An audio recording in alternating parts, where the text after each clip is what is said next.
Alors, je vais commencer par des choses simples pour vous rappeler ce qu'est Outscale, ce que l'on fait, et la conception du monde qu'on a. Alors, vous allez voir, elle est très simple. Ça part des atomes et de 4 éléments. Et Outscale, en fait, fournit des éléments atomiques, les expose à ce service et fournit 4 éléments de base. C'est très simple, on est vraiment des gens qui faisons des choses extrêmement simples chez Outscale. Ces atomes, c'est quoi? C'est des composants atomiques de l'infrastructure, c'est du CPU, c'est du GPU, c'est du stockage objet, c'est du réseau, ce sont des containers et c'est du stockage bloc.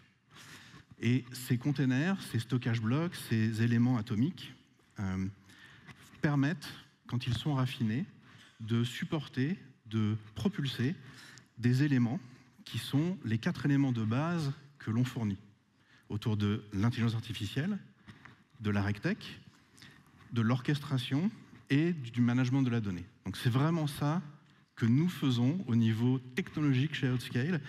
Nous sommes des gens basiques et c'est compliqué de faire des choses simples de ce type. Par contre, on le fait dans un contexte qui est un petit peu particulier, qui est ce contexte de souveraineté, et qui nécessite d'être expliqué, parce que cette souveraineté, pour Outscale, c'est pas forcément la même définition que celle qui est employée partout ailleurs, on va dire, et notamment par beaucoup d'acteurs. Cette souveraineté, en fait, qu'est-ce que c'est que la souveraineté pour Outscale? C'est 2 choses. C'est une gouvernance, et ça, quasiment tous les gens qui parlent de souveraineté ont cette gouvernance. Et c'est une deuxième chose, c'est une capacité à mettre en œuvre cette gouvernance. Dans la gouvernance, on a quoi? On a les lois, des règles et des personnes. Les lois, pour nous, c'est simple, sont des lois européennes qui sont non soumises à l'extraterritorialité. Au niveau des règles, c'est Secnum Cloud, et dans certains cas, c'est diffusion restreinte.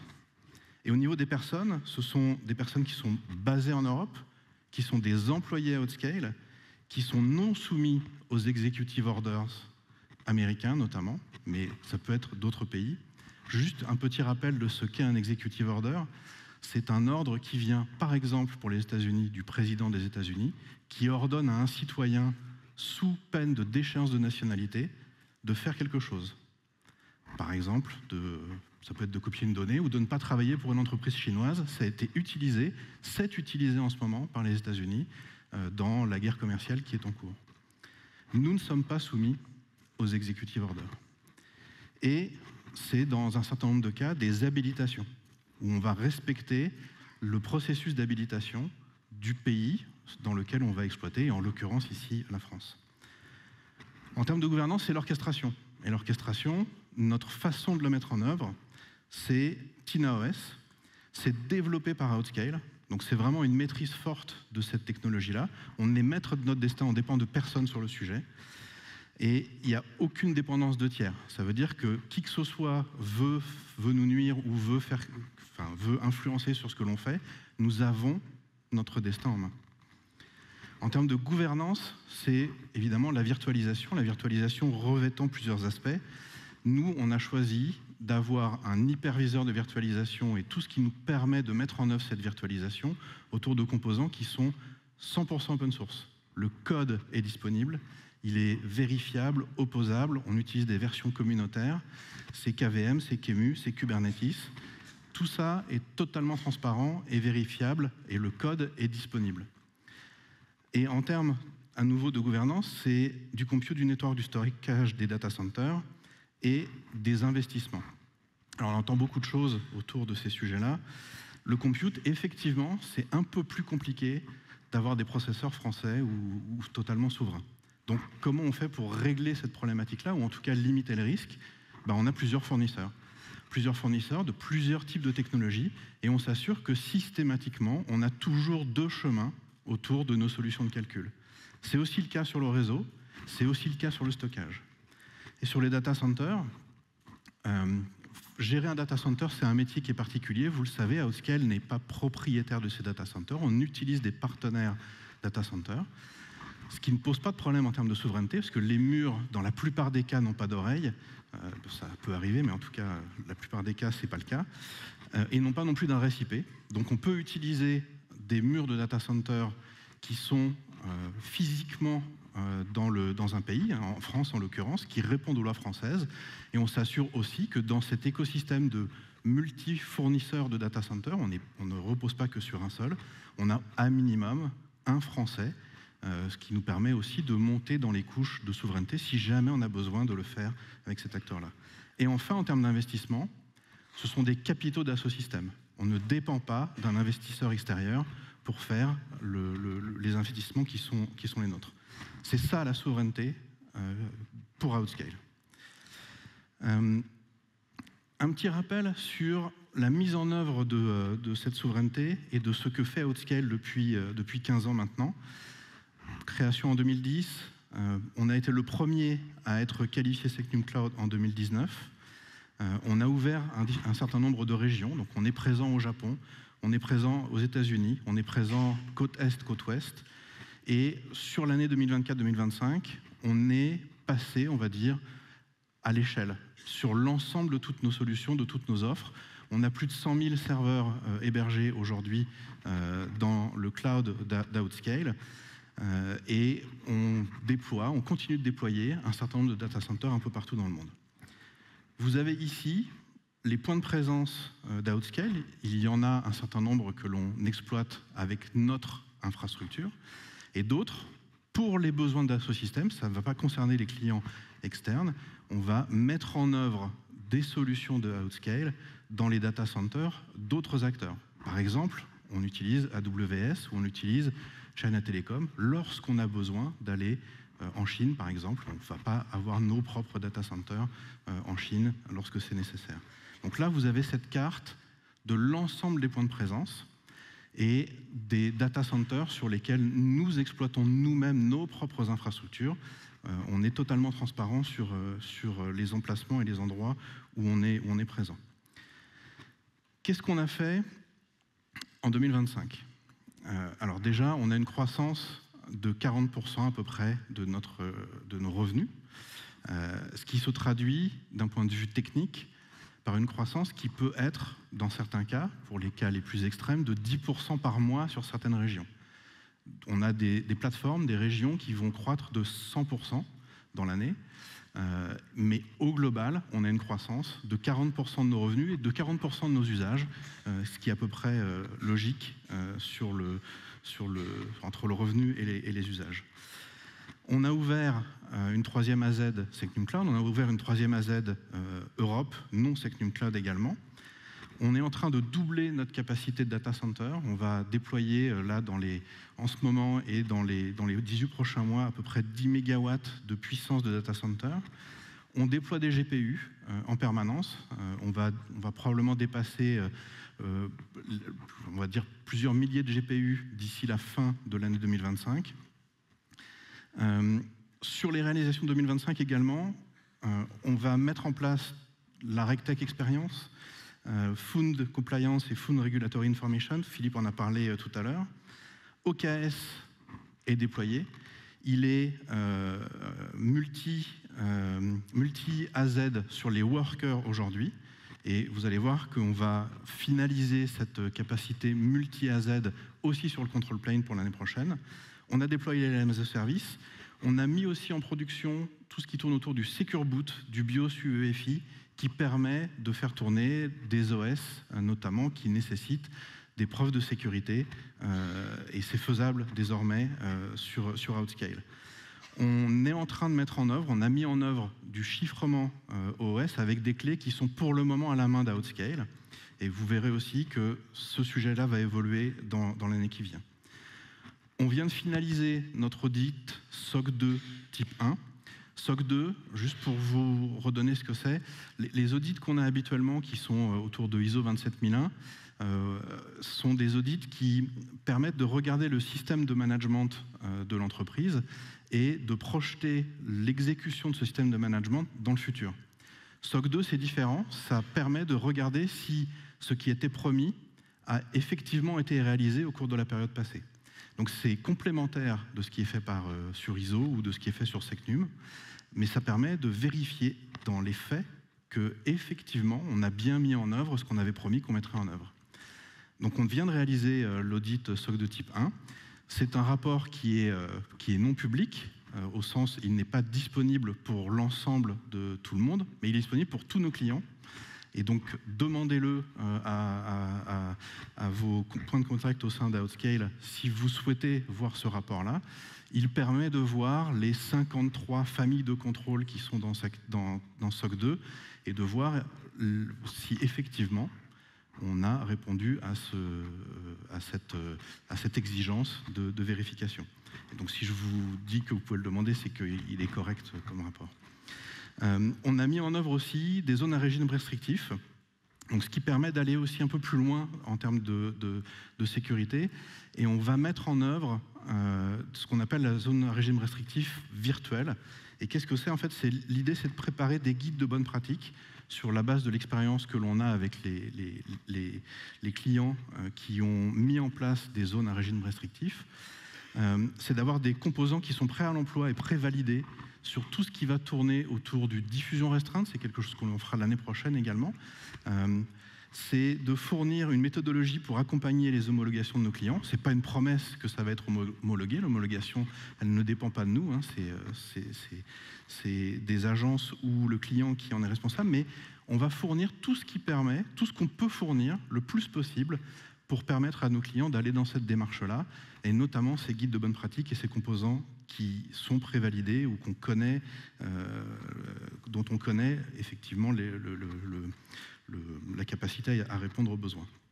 Et enfin, cette année, c'est 4 nouveaux data centers, 2 en France, 1 en Arabie Saoudite pour répondre aux besoins de souveraineté locaux, et 1 à Houston, et on va en reparler. L'objectif à Houston, c'est de développer une démarche aussi de souveraineté aux États-Unis autour de FedRAMP. On ne va pas aller chercher du très secret aux États-Unis, mais en tout cas apporter aussi des engagements de souveraineté avec les réglementations locales autour de FedRAMP dans une entité juridique qui est séparée de celle qui exploite les plateformes en Europe. Ce que l'on va mettre à disposition aussi d'ici la fin de cette année, c'est une estimation de l'empreinte carbone pour l'ensemble des services de nos clients. On va permettre de reprendre l'historique. Ce sera lié à la consommation réelle des éléments atomiques dont je parlais tout à l'heure. Ce sera mensuel par service. Donc vous aurez le détail sur compute, sur network, sur storage de cette empreinte carbone. Et ce sera annuel par origine, notamment la fabrication des équipements. Et ça va inclure notamment leur transport, l'électricité, le data center et ses murs, les réseaux, les coûts logiciels connus et la maintenance. Avec toujours un aspect d'estimation, parce qu'il y a un certain nombre d'éléments qu'on n'a pas, et on cherche à obtenir le plus possible ces éléments. On mettra à jour ces éléments et on raffinera ces estimations dans le temps, mais au moins, vous allez avoir à votre disposition une estimation de l'empreinte carbone par service et par origine, mensuelle et annuelle. Et ce sera disponible d'ici la fin de l'année, utilisable dans Cockpit et interrogeable par API. Pour 2026, c'est un certain nombre de choses. Alors 2026, ça va être une année, pareil, assez costaud, je pense. On a l'objectif d'étendre nos capacités d'opération en 24/7. Aujourd'hui, on fait du support en 24/7, les opérations sont en astreinte, et l'objectif, c'est qu'on est sur les environnements internationaux, on ne pourra pas le faire sur le souverain, évidemment, c'est d'avoir du follow the sun, donc avoir des équipes un peu partout dans le monde qui sont capables d'opérer, et notamment, un des objectifs, c'est de réduire les fenêtres de maintenance que l'on peut connaître sur les API d'Outscale. Le deuxième grand thème, c'est autour de la résilience et des infrastructures. On aura une nouvelle génération de VPC qui viendra dans l'année prochaine. On va travailler sur la Transit Gateway, c'est quelque chose qui nous est beaucoup demandé, qui permettra de faire de la communication entre différentes plateformes clients, différents VPC. On va étendre le OKS pour que le control plane devienne multi-AZ, ce qui permettra d'avoir une véritable résilience complète sur OKS. Et on va travailler aussi sur la résilience de l'API pour qu'elle soit un petit peu meilleure et aussi continuer à réduire les fenêtres de maintenance de cette API.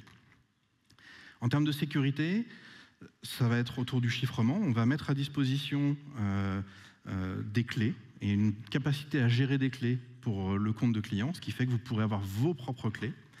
On va travailler sur le BSU chiffré, donc sur le stockage bloc chiffré. On fera très attention, ça nous prendra du temps. Ne me le demandez pas pour le 1er janvier 2026, ça ne sera pas prêt au 1er janvier 2026, mais l'objectif, c'est de pouvoir donner à terme un chiffrement en plus du stockage objet, avec une clé qui est celle du client et du stockage bloc, lorsque on estimera qu'on sera prêt pour le faire. IAM, gestion et fédération d'identité, et support base de données. On va lancer NuoDB as a service. NuoDB est une base de données SQL interne à Dassault Systèmes. Donc c'est un des points où on va apporter une solution sur la partie SQL. Sur le stockage, du stockage bloc froid. On travaille également sur du stockage bloc haute performance. On a quelques avancées sur le sujet.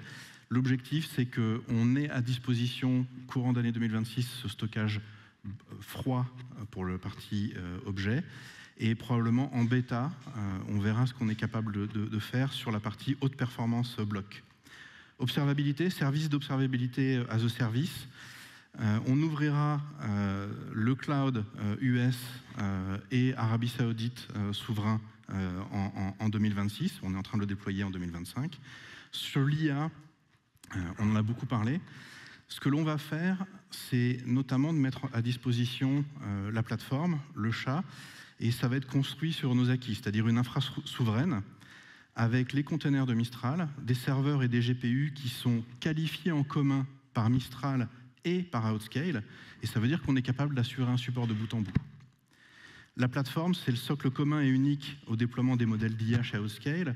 On va donc avoir une couche d'authentification, d'autorisation, des quotas et du throttling qui seront intégrés, de la supervision, des métriques qui seront effectivement données. Cette plateforme, elle sera aussi multimodèle, ce qui fait qu'au sein du même déploiement, vous pourrez avoir vos différents modèles et pas avoir plusieurs plateformes pour plusieurs modèles. Vous pourrez tout avoir au sein d'une même plateforme.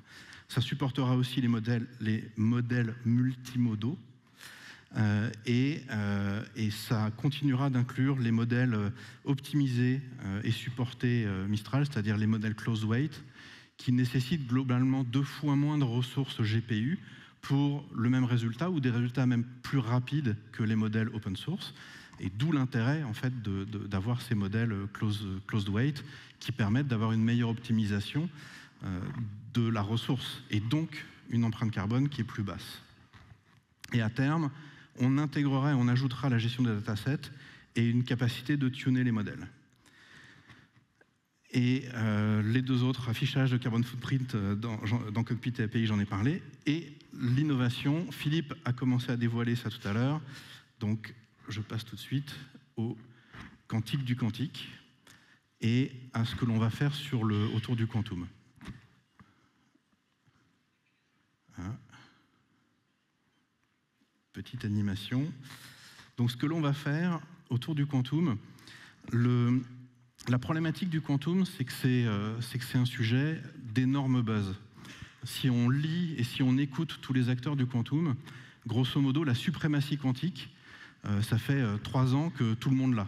Et en fait, c'est pas vrai. C'est-à-dire qu'à chaque fois qu'il y a un article qui sort, c'est marqué « ça y est, on a la suprématie quantique, c'est fait, etc. » Et en fait, ça se base sur 2 choses qui sont globalement fausses. C'est que c'est vrai qu'il y a des avancées très importantes et très significatives autour du quantique, mais ça met de côté un élément qui est le bruit, c'est-à-dire que les solutions quantiques sont extrêmement bruitées, c'est-à-dire que ça produit des résultats, mais ça produit beaucoup de résultats dont 80-90% des résultats sont faux, parce que c'est du bruit, c'est le bruit quantique, et c'est un travail qui est très important pour les gens qui font des processeurs quantiques que de travailler autour du bruit quantique.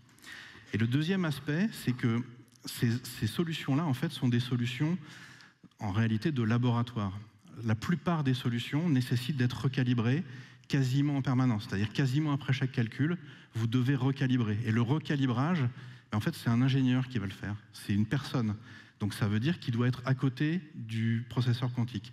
Parce qu'il va aller, pour certaines solutions, c'est même aller réchauffer le mélange à la main ou recalibrer manuellement les choses. Et en fait, nous, c'est quelque chose qui ne nous intéresse pas parce que ça veut dire que ça ne peut être fait que dans le lab. Et donc la souveraineté, si elle est faite dans le lab, elle ne peut pas être garantie par nos soins. Et donc le chemin que l'on prend, en fait, va être un petit peu différent. Le chemin qu'on prend, il est autour de 2 aspects. Le premier, c'est, admettons que quelqu'un ait besoin de tester de l'algorithmie. Tester l'algorithmie, aujourd'hui, on n'a pas besoin de le faire sur un vrai processeur quantique en réalité. On peut utiliser de l'émulation. L'avantage de cette émulation, c'est qu'elle permet de faire 2 choses. D'abord, d'avoir des qubits parfaits. Donc si on veut valider un algorithme, on peut le faire parce qu'on a de quoi valider sur un algorithme, on a de quoi valider l'algorithme sur une solution qui donne un résultat non bruité. Et on peut, par simulation, rajouter du bruit si on veut essayer de tester des algorithmes de correction d'erreur. C'est cette première offre qu'on va mettre à disposition avec Eviden, qui permettra d'être déployée grâce à la marketplace. On est en train de travailler sur cette solution-là, de façon à ce que vous puissiez avoir un processeur quantique émulé dans vos VPC clients. Et le deuxième aspect qu'on est en train de travailler, c'est de pouvoir mettre à disposition, mais pour un usage interne en réalité, pour un usage d'apprentissage pour Outscale dans un premier temps, c'est comment on passe à l'industrialisation des processeurs quantiques. Ça veut dire quoi? Ça veut dire qu'on veut déployer le processeur quantique chez nous, et on ne veut pas le laisser dans le lab. On ne veut pas juste créer un lien entre Outscale et un laboratoire et dire « super, on a un processeur quantique ».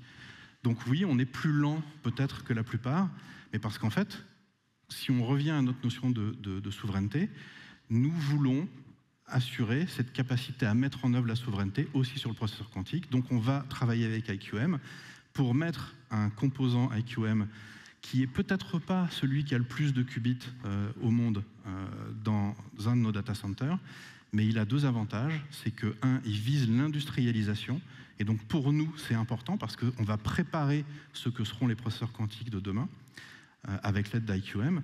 Et la deuxième intérêt, c'est que la calibration peut être faite automatiquement. Donc on n'a pas besoin d'avoir un laborantin, un spécialiste du quantum dans le data center avec le bruit que ça peut avoir, ou le froid, ou la chaleur, ou les risques, pour pouvoir faire tourner ce dispositif-là. Ce qui fait que dans un premier temps, ce ne sera pas disponible pour les clients. J'en suis désolé, mais l'objectif est d'apprendre et d'industrialiser et de préparer le qubit souverain. Et dès qu'on pourra le mettre à disposition, on le fera. Mais c'est vraiment cette démarche on vous explique ce que l'on est en train de faire, on va industrialiser et on va assumer le fait qu'on ne le sortira que quand on sera content de l'industrialisation et de la capacité à apporter de la souveraineté autour de ce composant. Et ça, on va le faire donc avec IQM. L'objectif est de le faire en 2026. Dernier point que je voulais aborder sur le sujet quantique et sur l'horizon 2030. Philippe en a parlé tout à l'heure. On va tester le chiffrement post-quantique. L'objectif, c'est qu'à la fin de 2026, on puisse commencer à tester du chiffrement post-quantique qui pourra peut-être être intégré et remplacer les algos qui vont faire le chiffrement d'OOS et le chiffrement BSU. On verra en fonction des tests que l'on va mettre à disposition. On verra aussi avec vous, ceux qui auront envie de tester avec nous le chiffrement post-quantique. L'objectif, à nouveau, est d'être prêt 2, 3, 4, 5 ans avant que les processeurs quantiques aient effectivement cette suprématie quantique. Pour éviter, pour protéger en fait le Harvest Now, Decrypt Later dont parlait Philippe tout à l'heure, qui est une méthodologie bien connue des services de renseignement et qui maintenant est appliquée aussi par les méchants pirates, on va dire. Donc ça, chiffrement post-quantique, on va travailler pour avoir des premières previews en fin d'année prochaine. Sur l'IA, on travaille à l'évaluation de nouveaux composants. C'était déjà quelque chose qu'on avait commencé l'année dernière avec AMD, avec NVIDIA, avec Cerebras, avec Sambanova. Orienté inférence, parce qu'on pense que notre rôle à nous n'est pas forcément d'entraîner les modèles, mais vraiment de passer à l'échelle industrielle, c'est-à-dire d'inférer les modèles, et peut-être de faire des petits entraînements pour des modèles très verticaux, qui sont ceux dont les industries peuvent avoir besoin au-delà des LLM. En termes de sustainabilité, on travaille sur le refroidissement liquide. Et à nouveau, alors on n'est pas les premiers à faire du refroidissement liquide, mais ce qu'on veut faire, c'est qu'on veut le faire pour que ce soit vraiment impactant en termes de sustainabilité. Le refroidissement liquide, en fait, ça fait longtemps que ça existe, et ça fait longtemps que, en fait, ça marche pas, enfin ça marche pas, ça marche très bien, mais si on fait du refroidissement liquide en ne refroidissant que le CPU avec de l'eau à 4 degrés et que tout le reste est refroidi à air, dans un data center qui n'est pas conçu pour faire du refroidissement liquide, en fait, c'est pas efficace. Ça fait pas, vous n'aurez pas un vrai PUE optimisé. Donc il faut qu'on ait des machines qui tournent effectivement avec le plus de composants refroidis à l'eau. C'est pas uniquement le serveur, ça veut dire qu'il faut qu'on aille regarder les switches, il faut qu'on aille regarder les alimentations électriques, il faut que l'eau ne soit pas refroidie à moins 42 000 degrés, il faut que l'eau soit une eau à température normale, voire une eau chaude, parce que sinon, à nouveau, l'efficacité énergétique que l'on va avoir ne sera pas forcément la bonne. Il faut que le data center soit conçu pour ça, et il faut que la salle ait un certain niveau de remplissage, parce qu'à nouveau, si on n'est pas sur les bons coefficients de remplissage, en fait, ça ne sert à rien. On va faire un PUE complètement dégradé, et on va afficher juste le PUE théorique, tout le monde sera content, mais en réalité, on ment.